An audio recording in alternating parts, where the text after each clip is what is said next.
Cult Movie Cult, where we watch and discuss the horrific, the obscure, and the flat-out strange from the other side of cinema. I'm Mark Dickerson. And I'm Jeremy Fink, and this is the fourth episode in our series Flash in the Can, the one-hit wonders of cult cinema. Today we'll be discussing 1998's Buffalo 66, written and directed by Vincent Gallo. All right, get up. Now listen to me. Sit down. We're taking pictures for my parents. Do you understand that? Mm-hmm. We're taking pictures like we're a couple, like we like each other, like we're husband and wife, and we span time together. We span time together as a couple, because we're a loving couple, spanning time. These photos are us in love, spanning time. No bullshit faces, no funny faces. Just look like you like me. That's all I want. Just look like you like me. That's it. Can you do that? You're so weird. Fine. All right, let's go. Yeah. Are you going to do it or you're not going to do it? I'll do my best. I don't want to waste more money. Just do it right, all right?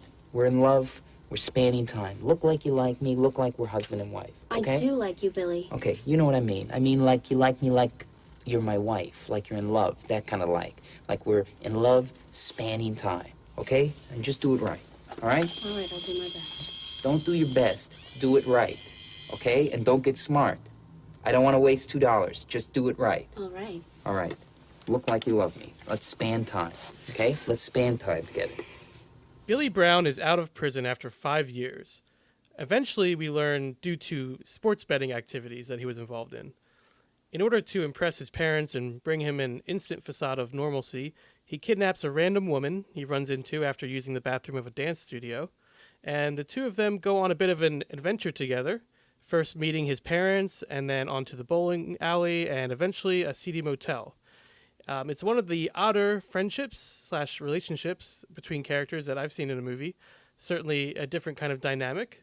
And that's the main, I would say, action of the film, of what's actually happening. But obviously there's lots of little moments and things in between. Lots of very interesting visual filmmaking techniques at play here, which makes it one of the more interesting independent films of this time, in my opinion. I would say like a lot of variety and cinematic choices.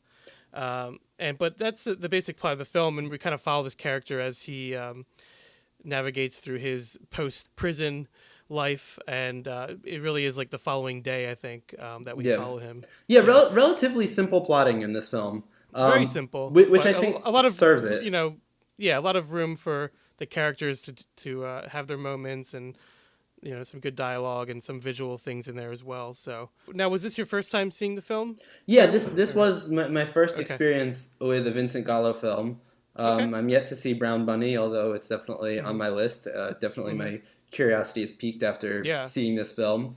This was kind of an interesting experience as a film viewer, because I think I was really drawn to the techniques that were used in this film. There were a lot of things that felt very experimental, very surprising. Like we said, pretty simple plotting, which really leaves room for some interesting character detail that kind of were expanded upon in a way that most films won't dig that deep into, kind of like the little minutia that I think was really interesting. It was also interesting because I think that we're dealing with a true anti-hero in this story. Maybe even more of the villain.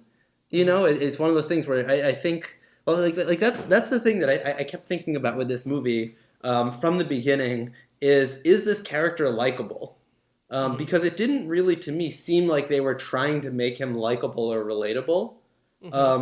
Even in the redeeming moments for him, he was still kind of, for lack of a better term, a little bit despicable.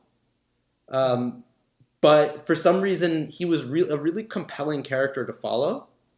He was a really interesting character to spend time with, but not in a way where it was like, not in the way where it's like the Joker from Batman or something, and he's compelling because he's so evil. It's almost like he's compelling because he's so messy. Right. It's like a car wreck. You have to keep watching it, even though you want to look away. But the character is certainly a hard one to like, especially off the bat, because I mean, and throughout the film, he doesn't allow anyone to be close to him. He berates his only friend and makes fun of him. So there's things that he does, and he's pretty much standoffish to everyone, has an attitude with everybody. But as the film progresses, you start to realize, why that is more and more through different scenes.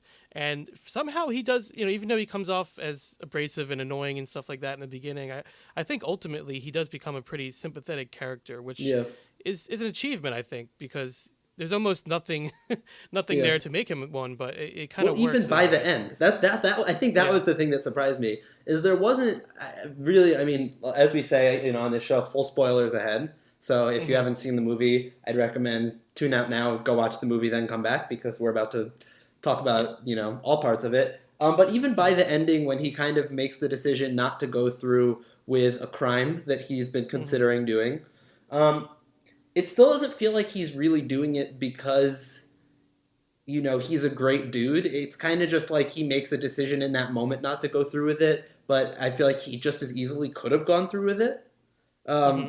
So I don't know, it's one of those things where, like, even though he does become sympathetic, I think the change is relatively small, and I think that's what, for me, makes it more interesting. I know that can kind of sound like a criticism, like, oh, I don't really feel like the character has really changed all that much from beginning to end. But I think a lot of the time we'll see movies that are set over a short period of time, and some great movies do this. And it's not necessarily a critique of those movies, it's just one different way of doing it, where you'll see someone change a really large amount in a day. Who they are at the beginning of the day versus the end of the day is totally different, which can happen in real life. There are obviously days in our lives where we wake up as one person and by the end of the day we're a different person. But for the most part, most days in our lives, we wake up as one person and some things happen that change us in a very minor way. And at the end of the day, we are a different person, but just very slightly. I think that was, to me, what was so particularly interesting is the change for this character, the Billy Brown character, for me, wasn't some monumental thing where, he's now all of a sudden a different person and he's going to be sweet to everybody and he's going to turn into this great stand-up guy. It's like, he has a good moment at the end of the day. He makes a good decision. He has this person. He has this person who he's going to go home to. He buys the little heart cookies. He calls up his friend. He's nice. But, he's still a dude who has kidnapped a woman who he's now kind of he's still in a jerk. Pseudo-relationship with. His relationship with his parents hasn't been fixed at all. He still doesn't really have money.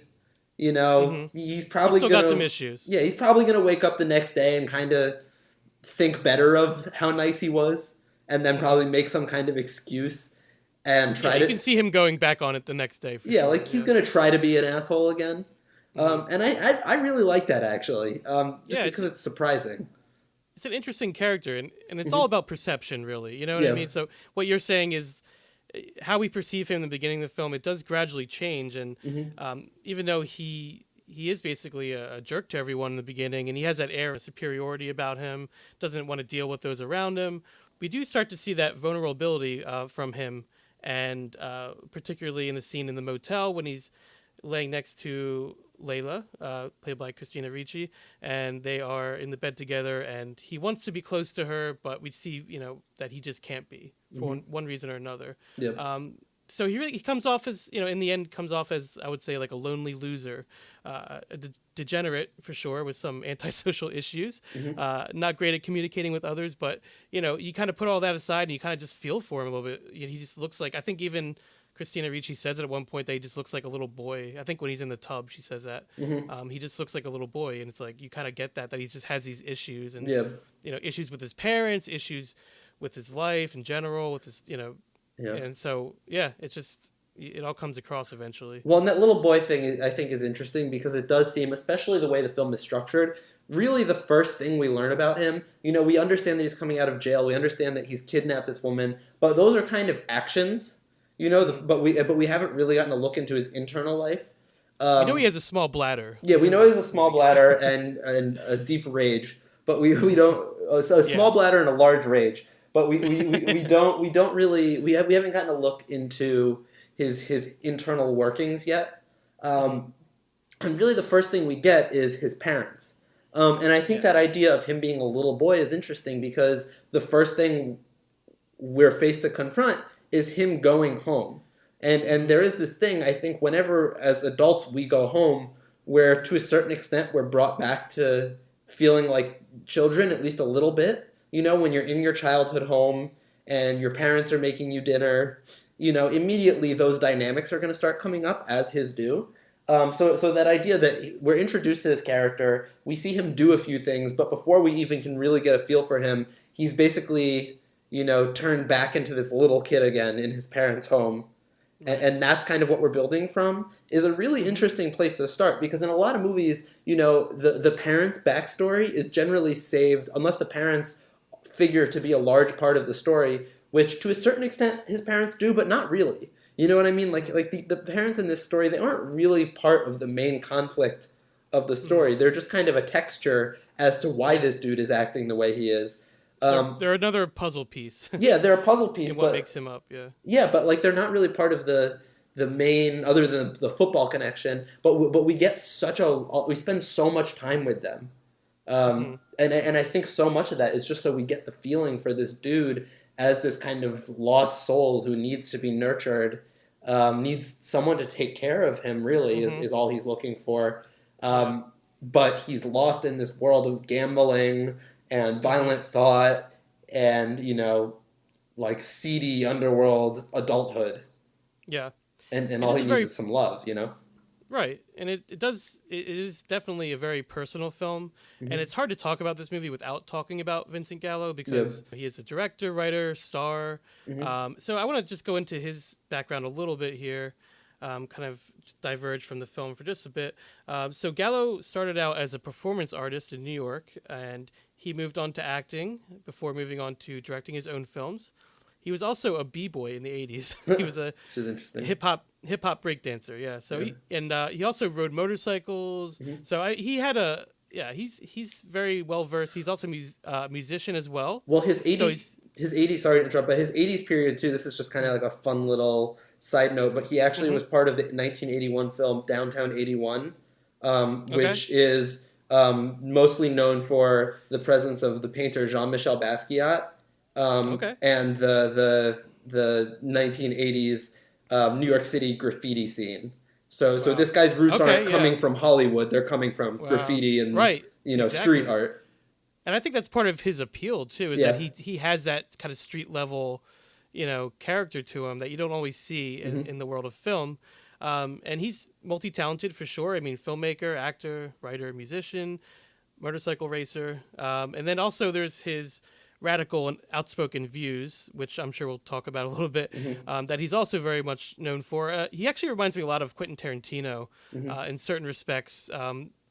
He came about a little bit later, but he was either had to be influenced by him, or he just has that same sort of large personality. He's just very, kind of ego-driven, but also, you watch interviews with him and you're just like, can't believe what he's talking about and the things that come out of his mouth. So he's very outspoken. And that's something that I think would come back to bite him a little bit later. But he's also known for funding his own films and their low-budget nature. So this film, Buffalo 66, was made for just under $2 million. An interesting fact about how it was filmed on reversal stock, which means it kind of gives it that classic look similar to the NFL films that you would see from like the 1960s. And it has that high color saturation and contrast to it, which I think adds a lot to the film just right there. But it was very expensive to do that. And I think a lot of people working on the film questioned that decision, but he was pretty steadfast about that. Which I think was worth it. I think. I mean, it's. I wouldn't call it a pretty film. It's not a film that you look at and say, "Oh, how beautiful." But I think it's so striking in a certain way. It's so right for the film. Definitely, especially because it does involve the NFL in certain aspects, and so those old NFL like film reels, come to mind. I think just even subconsciously as you're watching it. And Buffalo 66 is also, it's at the end of the day, I think it was a vehicle for this young filmmaker and actor, Vincent Gallo. And I think in that sense, it is a very confident and artistically made independent film debut. This is his first feature film, which is pretty impressive, I think. And it's also a hometown film for him because he's from Buffalo, New York. And actually, you brought up the long scene with his parents in the film, and that was actually filmed in the house where he grew up as well. So a lot of personal aspects of the film, and I think Gallo in this role does have that unhinged, unpredictable energy that he has in real life. When you see interviews with him and things like that, and then so it has that, which is very compelling. It also has those stylistic techniques that we talked about that sort of carry the film. And I want to talk about those techniques a little bit because to me, this is a big draw of the film and a big reason why it's so memorable in a lot of people's minds. So I made a list here, but I'm just going to go through a couple of these of different techniques that I saw used in the film that were very evident, and not all of them are used throughout. Some of them are just used for maybe a scene or two. But so here's a couple. So use of multiple screens overlaid. That kind of happens for just one moment. There's a lot of jump cuts throughout the film, a lot of off-center framing. There's when the scene with the family during dinner time, there's the multiple fades to black when they're just kind of sitting there. There's also the surreal lip syncing to audio recordings, like when the father does that, and also the tap dancing scene, a couple of musical moments there. And of course the photo booth scene, which is probably the most iconic from this movie, when with him and Christina Ricci just sitting in the photo booth and the camera doesn't change. We're just in that view from the photo booth for the full whatever it is. A long time, there.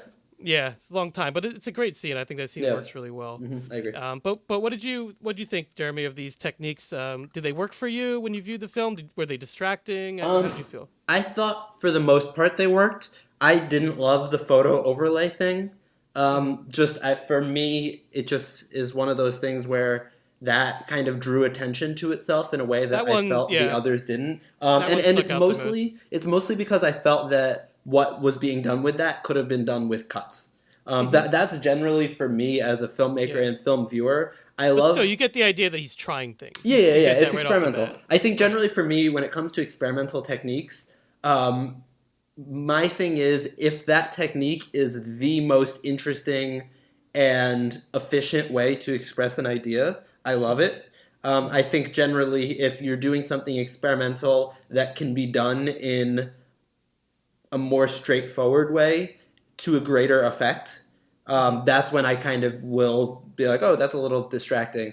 So I thought that was a little distracting. I loved my favorite effect of the whole movie was right at the end when he's having kind of his vision of shooting the NFL player. Frame. Yeah, and it's not it's kind of a freeze frame, but it's like they came up with this great special effects makeup thing where like the blood was spurting out of this dude's head but just suspended in the air, but it wasn't just like a still. It's like a 3D animation of a still. It's kind of like Fight Club did it. Next year a little bit as well.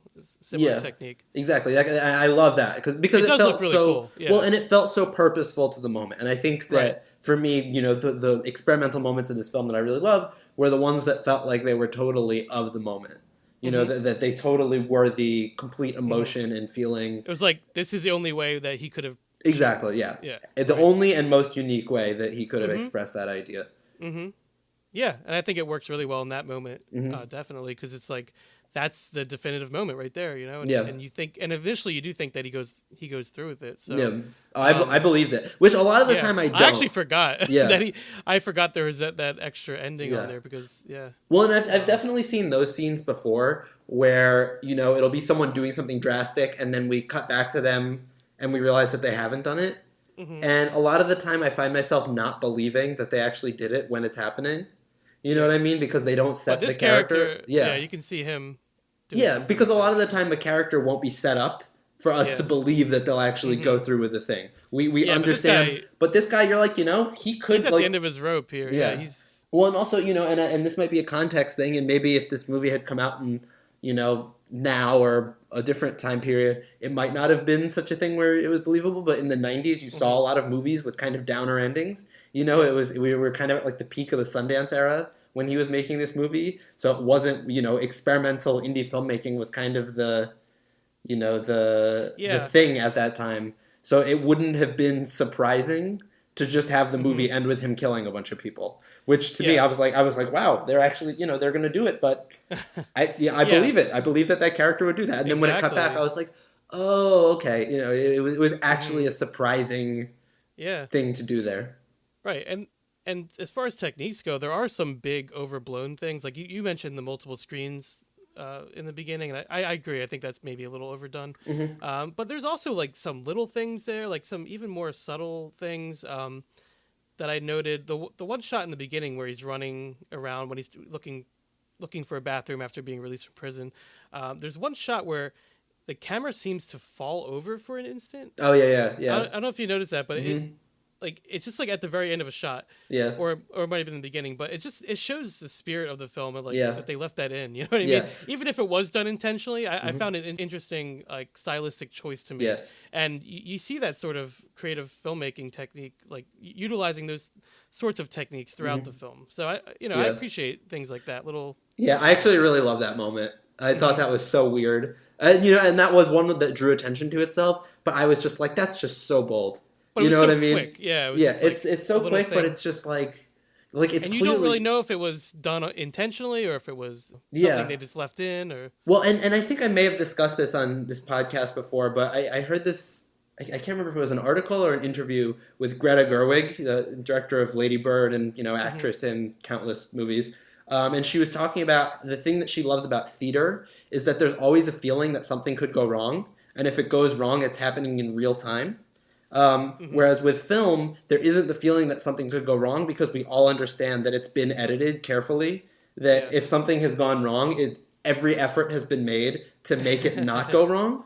So I kind of love those moments in movies where it almost feels like it was a mistake, but it's in a movie that's constructed well enough that you kind of say, no, like they could have gotten rid of that moment. That was not a a mistake conscious that it was choice. left in, but a mistake that, like, if it was intentionally filmed that way by mistake, yeah. Yeah, exactly. Yeah. And it gives it a certain when you see something like that and you're like, oh, geez, that's a little surprising. It kind of puts you on the edge of your seat where you have to say, is this something that's a little sloppy or like are they doing something really really next level?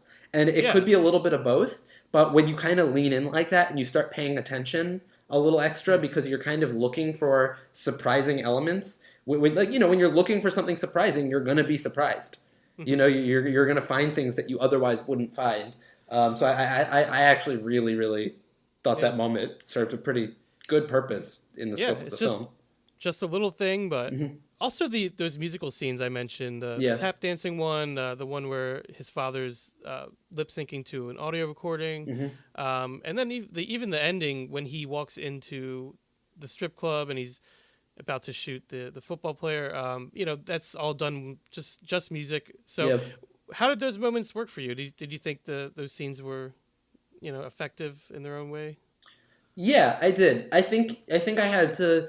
I think the one that kind of gave me the hardest time was the dad singing, just because I had to like remove myself a little bit from it because it was very Blue Velvet. I felt like because up to that point very it felt surreal. like we were dealing with this very like gritty, realist cinema verite kind of thing, and then all of a sudden we had this moment where it was like clearly not him singing, and you just had to purely accept how surreal and strange it was. So it kind of caught me off guard a little bit, but then I kind of settled into it and started to accept the film as a little bit stranger and not necessarily just real life. And that moment I thought was strange as well. And then I read something about it later, and it made a lot of sense because right before that, he says he's telling Christina Ricci's character how he used to sing and he used to sing with Sinatra and he has this great voice and everything. And then it cuts to a scene of him actually just lip syncing to a record, which is like, this kind of deception. And I feel like maybe that's saying something about his character, or his relationship to Billy, his son. So there's more to that than meets the eye, which I appreciate. Yeah, I think it's an expressionistic flourish that was presented to not be expressionistic. Like when we're building up to it, we don't expect something expressionistic. Yeah, but at its core, what kind of throws it's you a off, surreal expressionistic. Yeah, yeah, it's certainly kind of dreamlike, and also the tap dancing moment when Layla has her little moment in the bowling alley. She kind of just like walks over to the side and starts tap dancing, which we did see her do in the first scene with her, where he walks into the tap dancing class. Yeah. But I, honestly, I don't even know the answer to this, so I'm going to ask you, what do you think the purpose of that moment is? What do you think that's trying to say, if anything? It's really interesting because at this point, I watched this film about 2 weeks ago, week and a half ago, and I've kind of reviewed it, but I didn't get to give it a second viewing, and that weirdly wasn't a moment that like even like kind of shook me, or like I didn't question it. So it's weird because this is kind of the first, like it just kind of at that point, I guess the way they had built up to it, especially with the whole singing scene and everything and how we had kind of moved through the story, to me it kind of just felt like it was just part of what was happening. I don't know if that's necessarily a good thought-provoking answer, but it just kind of seemed to like... No, it makes sense because it's a movie where things just happen. Yeah, things just happen. Right. So, yeah, and I don't know, like, I feel like that's a very debated scene. Like, I feel like people will look into that. And I don't know. Maybe he just wanted to, to have a moment where... maybe he needed to fill up a little time to reach, a 75 or 80 minute... I don't know. It is a nice long moment, though. Yeah, it's a good line. But but no, and I think, maybe thinking about it, that is kind of showing, it's showing the difference of, like... Sorry, not to... a thought popped in my head of, like, maybe that's showing the difference between the two characters, kind of. That she's dancing. And it also might be her kind of really settling in, like, that could kind of be a turning point, because there is this kind of Stockholm Syndrome thing, where, at first, we're like, oh, this is going to be the conflict. It's that he's kidnapped this woman, and she's going to revolt or run away at some point. And, like, that, for me, was kind of a moment where we see that she's kind of, like, leaning into it a little bit. That maybe she's not going to bolt, that maybe, she's kind of settled in and she feels loose enough to dance. Sure. Yeah. Right. At first you're not like, okay, is she looking for an opportunity to get away? Yeah. Well, actually, this is a good chance to talk about Christina Ricci in this role, because I think if we're going to talk about Vincent Gallo's character, I think we have to also talk about her character. So she plays Layla, and Vincent Gallo had some pretty harsh words to say about her involvement after the film. Was after it was released and everything like that. But I thought that, I thought Christina Ricci did a great job. I thought she took what was sort of a thankless role as Billy's suffering hostage or fake girlfriend, basically. And it makes the character pretty sympathetic. And, she has this very playfully innocent quality to her. And I think, I thought she did a great job with it. And, I think I think it easily could have been a role that could have just been there and went by the wayside, because especially when you're acting against a personality like Vincent Gallo has, it'd be hard to stand out. But I think because she does something that's so the opposite of him, it just works so well. But what did you think about the relationship they had in the film? So I have to be totally transparent. Christina Ricci is one of my favorite actresses of all time. Oh, she's great. Yeah. Everything I see her in, I even the other night, there's some like goofy... I mean, it's not goofy. I shouldn't say that, but it's like kind of meant to be more like popcorn entertainment. There's this '90s movie called Now and Then, which was basically, I wouldn't call it. I know exactly what you're talking about. And so like the other night, I was hanging out with my girlfriend, and we were both exhausted and needed a movie to throw on, and that popped up on Netflix, so we just watched it. And even in that, I was like, she's really good in this, like this. Yeah. This movie about these girls just having like a summer, like it's just like a summer nostalgia kids movie. But like I'm like, she's really good. So full disclaimer, she's one of my favorites. So I'm biased. But I thought, like you said, I thought she brought a dimensionality to this character. I was actually talking to a friend of mine who we were almost going to have on this podcast, but he booked a feature film doing some work on that. So, shout out, props to him. Good luck to him. Yes, good luck to him.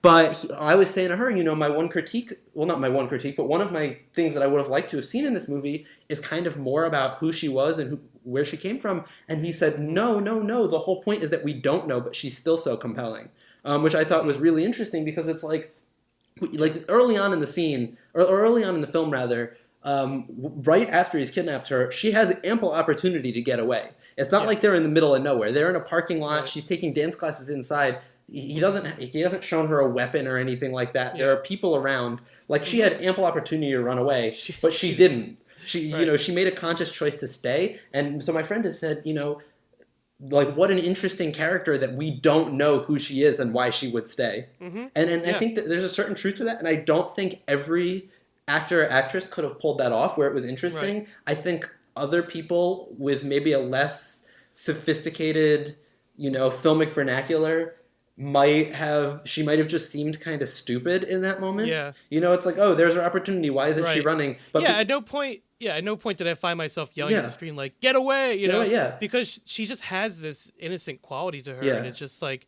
and it's that innocence that kind of just makes her character. And I think it makes a certain, certain kind of sense that she would stay with him because she sees something in him and she wants to bring it out of him, and she does feel some sort of odd connection with him, and for whatever reason that is, I mean, we never really find out because we don't know much about her life, but there is something there, and it's almost unspoken.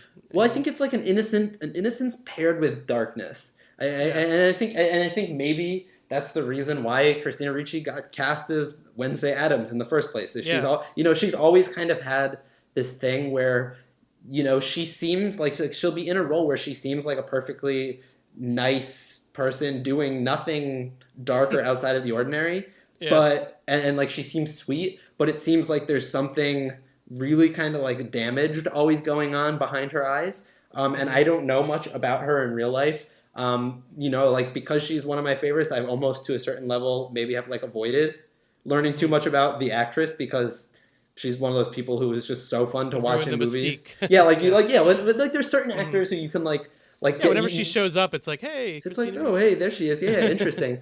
But I think that darkness too, where it's like this yearning where she's with this guy who's kidnapped her and she's choosing to stay, and it's a certain level of innocence where it's like, oh, she feels bad for him, but it's also like, what is she running away from? Right. What? Yeah, you get that feeling that she's, maybe her situation at home is not great either, and she's kind of, like this is a better alternative to her. Exactly. Like or at least a more exciting alternative. A more exciting alternative, exactly, yeah. And it's interesting because it almost has this like Bonnie and Clyde kind of feel. I was just about to say that. But like it's all brought upon, but like different. they're not really doing anything. But different. You know what I mean? Like if you think about it, like in this whole movie, they don't really, like other than him kidnapping her, the two of them together don't really do much of anything. Yeah. They go to his parents' house, they go to a diner, they go bowling. I think she gets the idea pretty early on that he's like a loser. You know what I mean? Like, I don't think she's very afraid of him, I would say. But it's interesting because as a couple, they feel so dangerous. Like they feel like that Bonnie and Clyde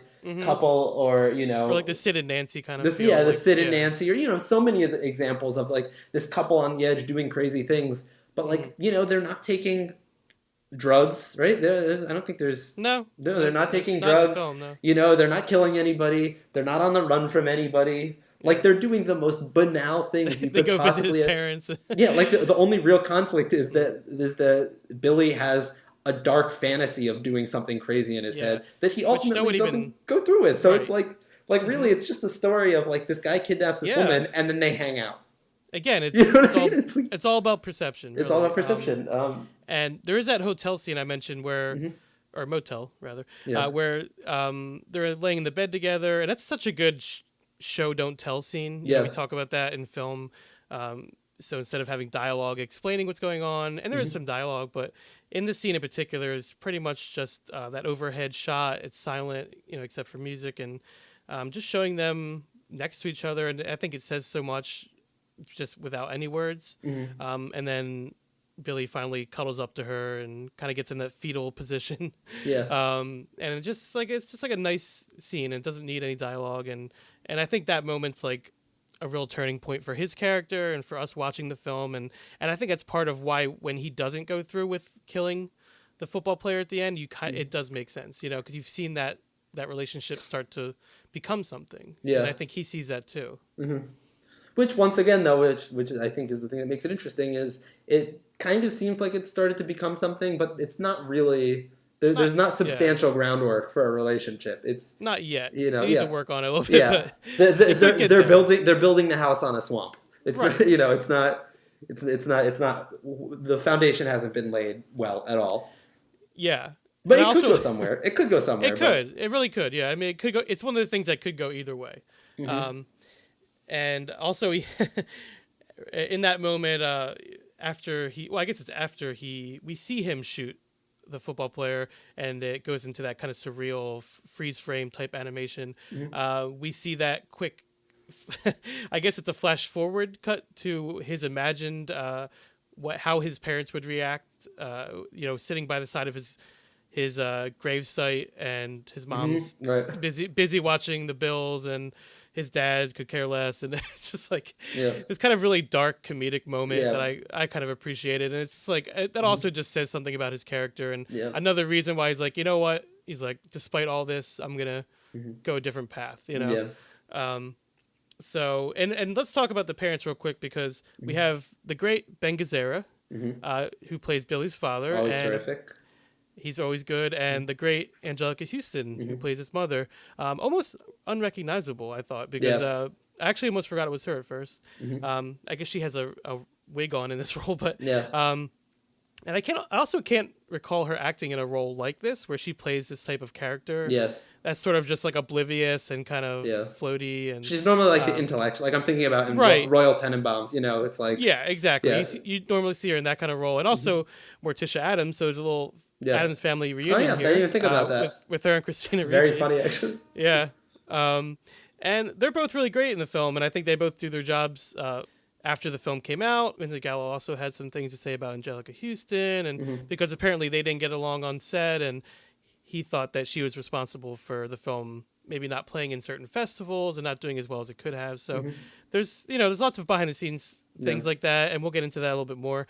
Also, there is Kevin Corrigan, who plays, well, I guess Goon is what he calls him. Goon / Rocky. Rocky. And that's interesting because Corrigan is not credited for this performance. I think he was somewhat uncomfortable with his role or with his performance or both. I guess his involvement in the film in general. And to me, I mean, I like him in this film. I think he is he's another one of those innocent characters. And I think he comes across like Lenny from Of Mice and Men, where he's kind of just like, you can tell there's maybe something wrong with him mentally. He's very, like he's slow, but he's also just so well-meaning, and he just, he has a good heart. And I think that's what Vincent Gallo's character responds to ultimately. So I think he's a good presence in the film, and I think it makes sense that Billy would have like some sort of friend that he's in cahoots with, from his hometown and things like that. So, but what do you think about that character? Yeah, I like that character. I think he was one of those characters where I wasn't particularly invested in him as a character, but I thought he was kind of more there to serve our main character, which is fine. There's only room for so many stories in a film. It's interesting though, looking at this cast right now. I know we're jumping a little bit, but as we're getting into some of these slightly more background characters in the story, there's also Mickey Rourke as the bookie, who just has one scene, and then Rosanna Arquette as Wendy Balsam. As Wendy. Well, I definitely want to talk about that scene because that's an important scene.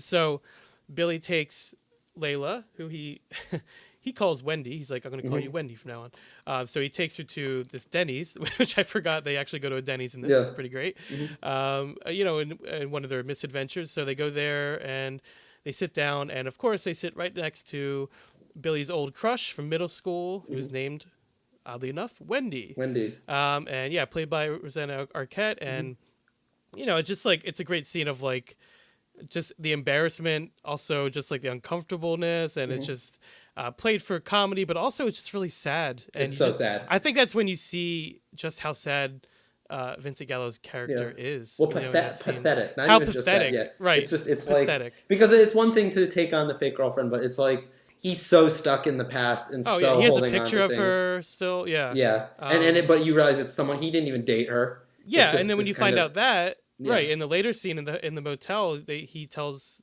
Layla that he never even dated her. He's never had a girlfriend. So it's things like that just really make him more of a sympathetic character. I would say. It's interesting because in a way, obviously at this point this movie is over 20 years old. As we look at kind of contextual things culturally, I feel like the Billy Brown character kind of fits the archetype of what we would maybe refer to as like the incel today in a way, which is Joker. An interesting thing. Well, Joker a little bit. I don't know. Have you? I'm mostly kidding. A little bit. A little bit with Joker. I think he's maybe a different case than everyone made it out to be. But I think that this movie kind of really fits that role. It's like this lonely guy with, like he could go one way or it could go another. Yeah, exactly. But it's interesting because this is a sympathetic exploration of that character, which I don't think we would really get now. And I think, Mark, have you gotten to see Joker yet at this point? I have seen it. You have seen it at this point. So yeah, because I think one of the things with that film, why I would say it's kind of not a full exploration of like male rage or anything like that in a way that maybe a Taxi Driver or something was, is that it felt like in that movie to me, and I like that movie to preface this, but I thought that it felt like a lot of things were happening to him, and everything he did was a reaction to things that happened to him. And one of the things I really liked about Buffalo 66 is it felt like, we saw our main character doing bad things just because sometimes he was in a bad mood. It wasn't You're because gonna do bad things, Billy. yeah, it wasn't just because it wasn't like a reactionary thing where, oh, this bad thing happened and then he did this bad thing. It was like we understand some bad things that happened in his past, but like also he's been in prison for 5 years. He's been stewing on these he's been stewing, revenge fantasies. And, like he's a rage-filled dude who's not really like he's dark, and not in a way that makes you feel good as a viewer. Not in a way where you're like, oh, he's so dark. Like you don't really start to feel like bad for him until he takes down the revenge persona. You know what I mean? Instead of rooting for him to get revenge, or instead of rooting for him to overcome, you're kind of just like, oh, like the poor guy, he needs help. I think with the Joker, it's like by the end you're kind of like, all right, good. Like I hope he does it. You know what I mean? Like he deserves to have his day in the sun. Whereas this guy, it's like, this guy doesn't need his day in the sun. He just needs his day, in a nice, warm, loving home. Right. Exactly. But that does lead us to talking about that almost final scene. So we had talked about it a little bit when so the film sort of culminates with Billy taking his revenge, right? Or fantasizing about taking it. Yeah. So he tracks down where this football player, I think ex-football player by this point, right? Yeah, he was definitely retired. No kicker is that heavy. Exactly. Good point. The kicker who basically was the one who cost him everything and landed him in jail because of a bet he made. Well, in Billy's head, this makes sense, of course.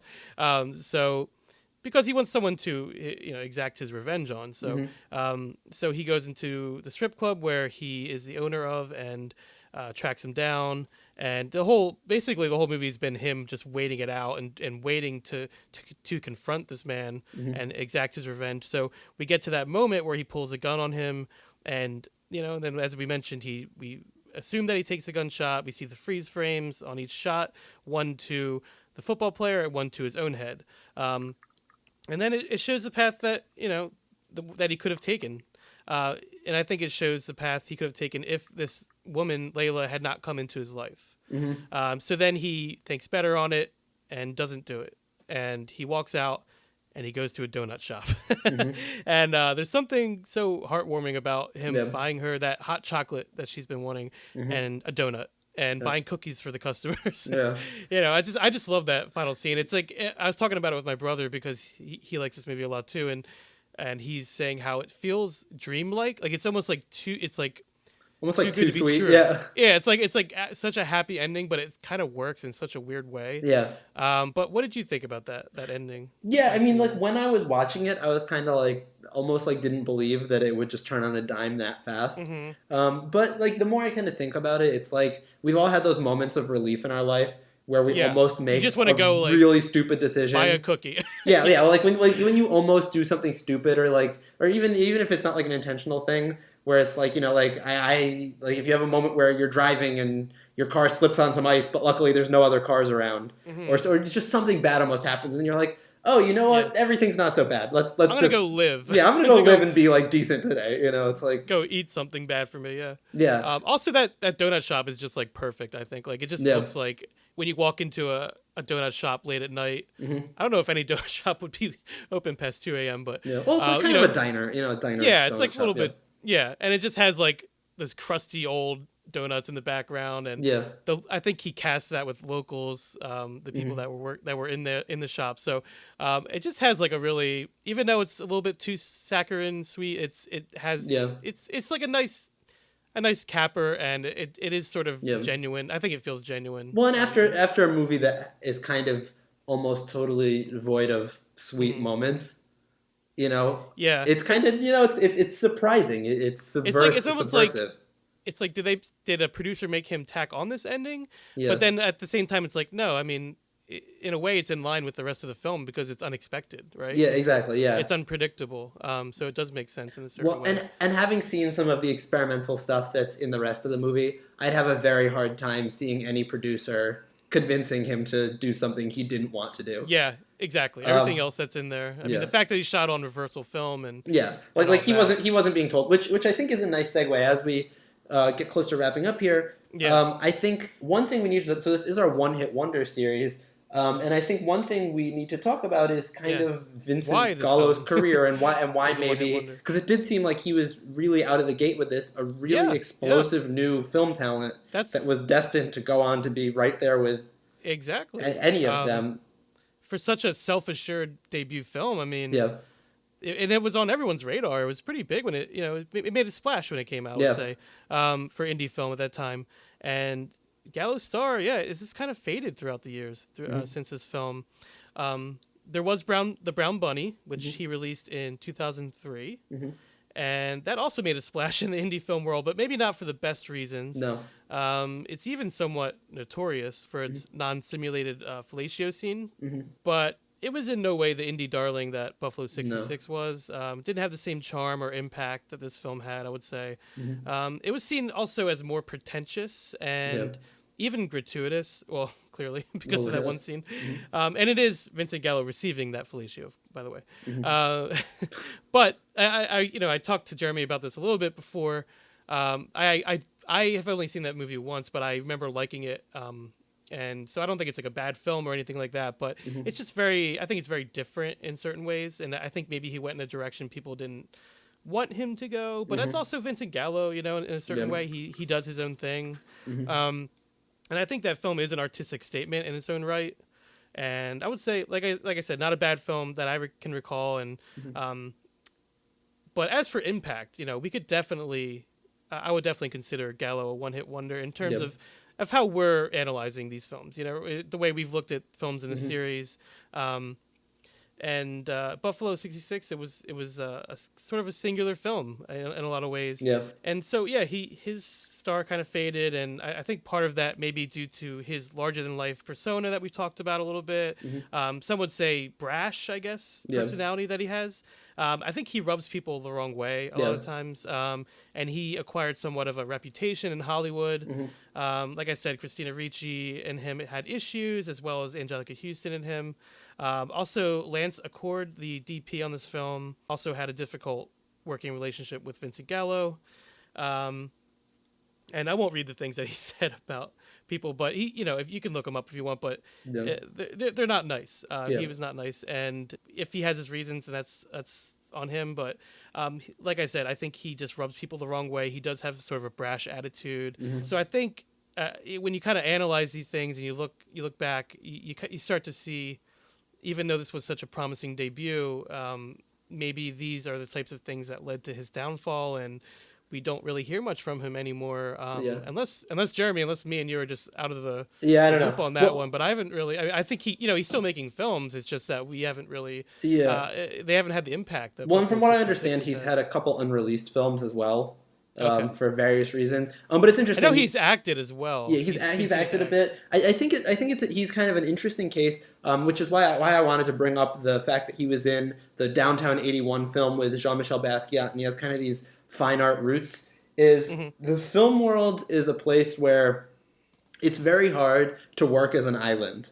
And not obviously there's the reason that you need a certain amount of money to make movies. It's expensive. But also just the reason that, making movies takes a lot of collaboration generally to make them of a certain caliber and of a certain scope. And it's interesting. I'd actually like to read something. I have Vincent Gallo's website pulled up, and this isn't a critique of him. This is literally what it says on his page. But if you go to the contact page on his website, what it says is there's a little paragraph, and I'm not going to read the whole thing. I'll kind of paraphrase. But he says, "This is a personal contact page for me, Vincent Gallo. As it is personal, I would like to say a few things about this contact address. Do not send me scripts, as I have never read a script in my life, including one to films I've acted in and ones that I've written and directed. I only accept legal pay or play offers from attorneys. Please don't tell me about the film you're going to make one day. I'll be dead long before that happens. Any day now, maybe. Do not ask for signed photographs, as I do not keep any photographs of myself and have never had a headshot. Keep checking the merchandise page. Eventually, I will try to offer signed photos." And it keeps going. There's some other stuff that gets a little crazier. But it's one of those things where, I think Vincent Gallo is one of those people who never played the Hollywood game, which is so wonderful and a little sad at the same time. It's both impressive, but also, I guess, unrealistic, maybe. He's a real 100% individual who refuses on any level to, compromise his individual desires, vision for anybody else, which I think works better for a painter. It works better for a sculptor. It works better for a writer of novels. And I think for a filmmaker, it causes problems. But I think, as an audience, we're really lucky that we have a couple films from a person who is like that, because it's so rare. And I think it's something that whether you love them, hate them, there's probably not a lot of people that have opinions in between.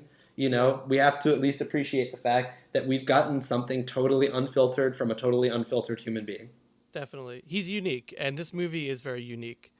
Actually, are there any other debut films from a filmmaker that you can think of that would compare to this film? Like, I'm sure they exist. I just can't off the top of my head. In terms of being so personal? Just being so, well, not even personal, just so... it's so singular in its vision and kind of, I don't know, just the styles. It's very, like I said before, it's very self-assured. It's very confident film. The only thing that really comes to mind for me is Reservoir Dogs. Well, again, Tarantino. Yeah, Tarantino. It's like you said, there's some parallels there. Yeah, don't get me wrong. There's some terrific debut films out there. But played his cards a little bit better. Yeah. Well, in the long run. It took him a while, but yeah.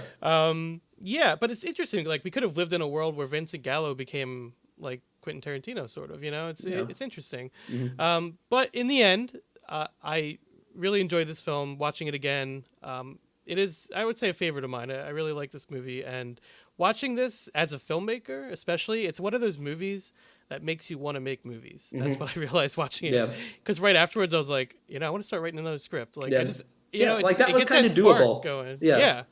It's like, because it's not a crazy budget, and it's a very simple idea, very simple plot, not too many characters, and it's just like, all the techniques he uses, all the visual styles there are, it's just like, it just has that feel. It just makes you want to be an auteur, go out there and make a movie if you're inclined to do so. Absolutely. So I always appreciate when a movie makes you feel like that. So, but that's Buffalo 66, and we have one more episode left in this series, and that's going to be American Psycho. It's going to be an interesting one.